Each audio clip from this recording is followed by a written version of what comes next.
Hello friends, welcome back to my YouTube channel. ఇది నా day 2 video మహాబలేశ్వర్లో. Mahabaleshwar అందాలు చూడడానికి 2 కళ్ళు సరిపోవు, చెప్పడానికి మాటలు చాలవు. అయినా సరే నేను ఎంతవరకు చూశానో అంతవరకు ఈ వీడియోలో చూపిస్తా. ఎంతవరకు చెప్పగలను అంతవరకు చెప్తా. ఈ వీడియోకి ఎక్కడ స్కిప్ చేయకుండా లాస్ట్ వరకు చూడండి. మహాబలేశ్వర్లో మా రెండో రోజు డే 2లో భాగంగా మేము ఒక స్ట్రాబెర్రీ గార్డెన్కి వెళ్ళాము. అసలు ఇనీషియల్ స్టేజ్లో స్ట్రాబెర్రీస్ ఎట్లా ఉంటాయి, వాటి క్రాపింగ్ ఎట్లా ఉంటుంది, చాలా దగ్గర నుంచి అబ్జర్వ్ చేశాను. నాకైతే ఇది first time, best experience. Friends, strawberry తోటలు ఎప్పుడైనా చూసిరా? మహాబలేశ్వర్లో ఉన్న నేను ఇప్పుడుగా నా వెనకాల కనిపిస్తుంది అంతా స్ట్రాబెర్రీ తోటలే. సో చూడండి, అసలు చాలా బాగుంటుంది. సో ఇదంతా ఆర్గానిక్.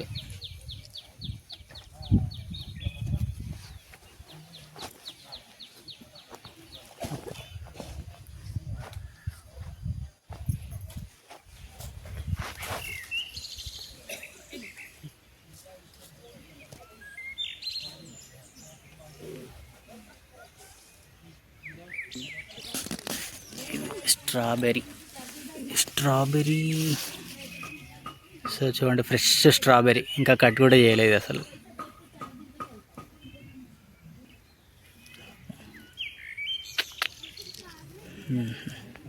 యాక్చువల్లీ వీళ్ళైతే కట్ చేయనియట్లేదు, లేకపోతే కట్ చేసి టేస్ట్ కూడా చెప్పేవాడిని మీకు. అయితే స్ట్రాబెర్రీ తోట దగ్గర ఇట్లా జ్యూస్ పాయింట్ అయితే ఒకటి ఉంది. ఆ పంట దగ్గర పండిన స్ట్రాబెర్రీస్ని కోసుకొచ్చి ఇమ్మీడియట్గా ఇట్లా జ్యూస్ చేసి అయితే ఇస్తారు. సో చాలా బాగుంది. సో ఆర్గానిక్ అనుకుంటా, కొంచెం కాస్ట్ ఎక్కువ ఉంది. ఆ తర్వాత మేము ఇక్కడ బెస్ట్ స్పాట్ అయిన ఆర్థర్ వ్యూ పాయింట్కి అయితే వెళ్ళాము.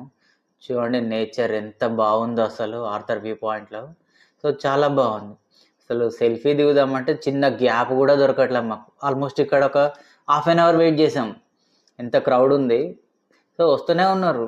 సో అక్కడ సెల్ఫీలు దిగుతూనే ఉన్నారు. బ్యాచ్లు వస్తున్నారు. ఒక 10-15 మంది గ్రూప్ వస్తారు. ఒక్కొక్కళ్ళు ఒక సెల్ఫీ, కనీసం ఒక 10 సెల్ఫీలు దిగుతారు. హాఫ్ అన్ అవర్ వెయిట్ చేసిన చూడండి వెనకాల ఎంతమంది ఉన్నారు. అస్సలు ఇంత గ్యాప్ దొరకల. జస్ట్ బయట నుంచి అట్లా మనకు కావాల్సింది వ్యూస్ ఇంపార్టెంట్, మా సెల్ఫీలు ఇంపార్టెంట్ కాదు. అట్లా ఒక రౌండ్ వీడియో తీసుకుని నెక్స్ట్ అయితే మేము ఎలిఫెంట్ వ్యూ పాయింట్కి అయితే వెళ్ళిపోయాం. ఆర్థర్ వ్యూ పాయింట్ నుంచి ఎలిఫెంట్ వ్యూ పాయింట్ ఒక 3 కిలోమీటర్స్ దూరంలో ఉంటుంది. మరి దరిద్రం ఏంటంటే కరెక్ట్ ఈ వ్యూ పాయింట్కి రాగానే ఫోన్ ఆఫ్ అయిపోయింది. సో అట్లా ఉంటుంది మనకి వెనకాల. ఆ తర్వాత ఇక్కడ నుంచి మేము ప్రతాప్గఢ్ ఫోర్ట్కి అయితే వెళ్ళాము. ఆ వ్యూ పాయింట్ నుంచి బయటకు రాగానే ఫోన్ ఆన్ అయింది. అదేదో మూవీలో ఉంటుంది కదా, గ్రహాలు బ్యాండ్ మారేతో కుదా క్యా కరేగా అంటాడు చూడు, అట్లనే జస్ట్ ఈ ప్రతాప్గఢ్ ఫోర్ట్కి వెళ్ళడానికి స్టార్ట్ అయ్యాము, ఫోన్ ఆన్ అయింది. ఈ ప్రతాప్గఢ్ ఫోర్ట్ అయితే ఒక 25 కిలోమీటర్స్ దూరం ఉంటుంది ఆ వ్యూ పాయింట్ నుంచి. సో ఒక 1.5 అవర్ జర్నీ అయితే ఉంటుంది. అన్ని ఘాట్ రోడ్లు ఉంటాయి, చాలా కేర్ఫుల్గా రావాల్సి ఉంటుంది. సో అండ్ ఈ ప్రతాప్గఢ్ ఫోర్ట్ కూడా చాలా బాగుంది చూడడానికి. అయితే ఛత్రపతి శివాజీ మహారాజ్ లైఫ్లో ఒక బెస్ట్ అడ్వెంచర్ ట్రిప్ ఉంటుంది ఇక్కడ నుంచి, ప్రతాప్గఢ్ నుంచి విశాలగఢ్. సో చాలా బెస్ట్ ట్రిప్ అది. అరౌండ్ ఒక 215 to 230 కిలోమీటర్స్ దూరం ఉంటుంది ప్రతాప్గఢ్ టు విశాలగఢ్. నేను ప్రతాప్గఢ్ మీద ఒక సపరేట్ వీడియో చేస్తాను. ఆ వీడియోలో అసలు ప్రతాప్గఢ్ నుంచి విశాల్గఢ్ ఎంత దూరము, ఆ ట్రిప్ ఏంది, అసలు అడ్వెంచరస్ జర్నీ ఎందుకు చేశారు ఆయన అనేది కంప్లీట్గా ఎక్స్ప్లెయిన్ చేస్తా. సో ప్రజెంట్ అయితే జస్ట్ వ్యూస్ని ఎంజాయ్ చేయండి.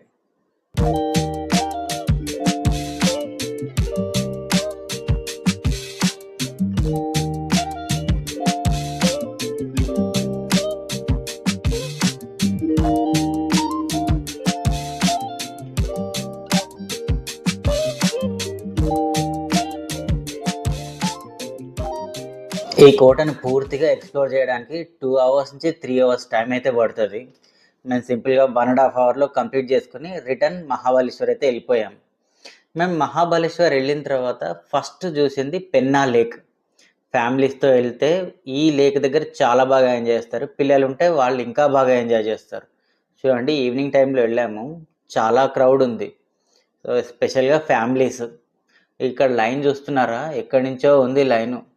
ఇదంతా ఎందుకు అంటే ఇప్పుడు ఒక వ్యూ పాయింట్ చూపిస్తా. సో ఆ వ్యూస్ని ఎంజాయ్ చేయడానికే ఇదంతా లైన్. అండ్ డిపాజిట్ కూడా చూడండి, బోటింగ్ డిపాజిట్ 1000 రూపీస్ ఒక బోట్కి. సో ఎందుకంటే ఇగో ఈ వ్యూ, చుట్టూ కొండలు, ఆ కొండల మధ్యలో ఒక లేక్, ఆ లేక్లో బోటింగ్. దీనికోసమే అంత డిపాజిట్. ఎక్కడో కాశ్మీర్లో వెళ్ళినప్పుడు చూసా దాల్ లేక్లో ఇట్లాంటి వ్యూస్, మళ్ళీ ఇక్కడ చూస్తున్నా.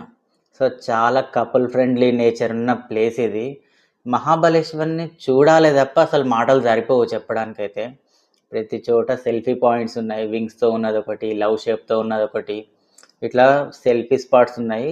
చాలా బాగా ఎంజాయ్ చేస్తున్నారు ఫ్యామిలీస్తో వచ్చిన వాళ్ళు.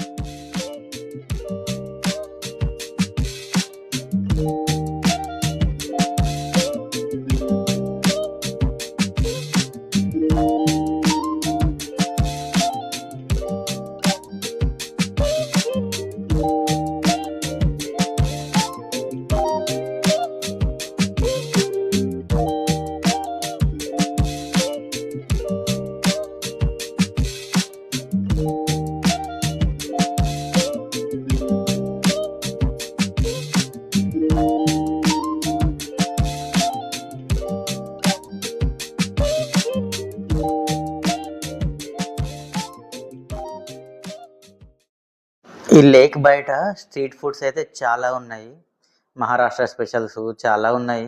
Specially spring onions, spring potatoes ఇవి మాత్రం చాలా ఎక్కువగా ఉన్నాయి. ఇంత హైజీనిక్గా అనిపించలేదు, కానీ ఇట్లాంటి చోటుకు వచ్చిన దగ్గర ఎవరు ఏం పట్టించుకోవట్లేదు. అండ్ ఇక్కడ వెనకాల హార్స్ రైడింగ్ కూడా ఉంది. చాలామంది చాలా బాగా ఎంజాయ్ చేస్తున్నారు.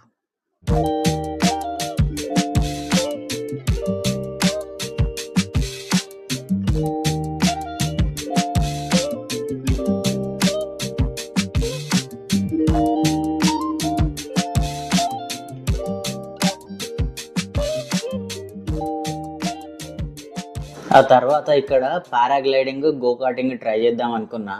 దారిలో చాలా చోట్ల ఇట్లా బోర్డు కనిపించింది, కానీ ఇది ఎక్కడో తెలియలేదు. ఈ నెంబర్కి ఫోన్ చేసినా నాకైతే కనెక్ట్ అవ్వలేదు.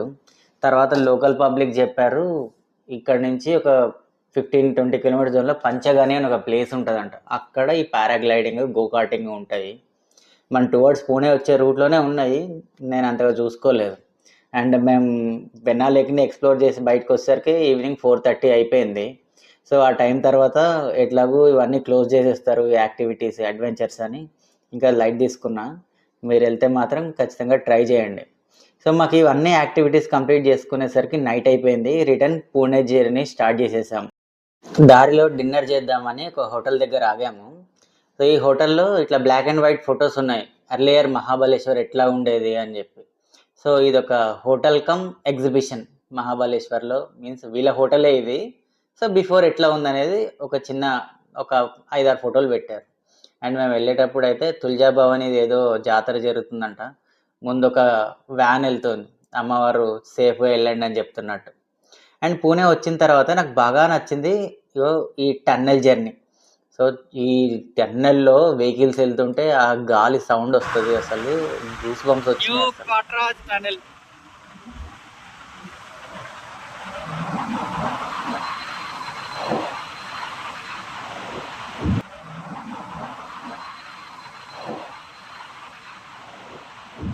ఫ్రెండ్స్, ఇది నా డే 2 మహాబలేశ్వర్లో.